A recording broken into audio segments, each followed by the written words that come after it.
Hi everybody, this is Sam with Python Basics, and we're going to continue on with our calendar series.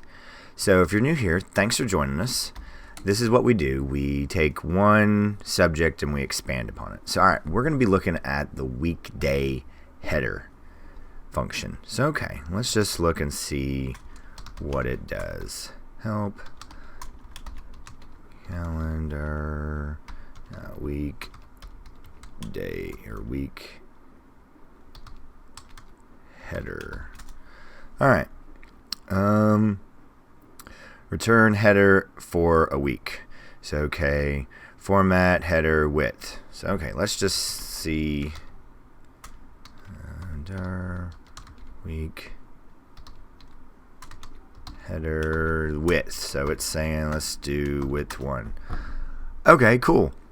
Monday, Tuesday, Wednesday, Thursday, Friday, Saturday, Sunday. Alright, so now let's give it 3. Okay, so now let's say we want everything spelled out. I think it was 8 is the minimum for, nope, it was 9.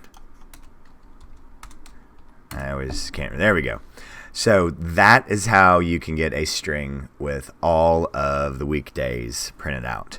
So real quick video today. We're moving along because what I was thinking about doing, because there's another method after this that we're going to do about figuring out if a day of the week is the weekend or a weekday. So I was thinking we could mess around and make like a little payroll program. I don't know if you'd be interested in that, where if it's the weekend, you get time and a half, and then maybe a list of holidays, you can get double time. So I don't know, just kind of an idea to keep the juices flowing and using the skills that we have, because that's what we do here. We learn something and then we do something with it. So as always, guys, please drop any comments, questions, or any video requests. Have some pretty cool requests in the hopper that are brewing about, trying to get to a couple of them as soon as possible. We're not quite there yet. They're a little bit more advanced. We have a couple more building blocks we need to do. But as always, thanks for watching. Stay tuned, and we'll see you next time. Bye, guys.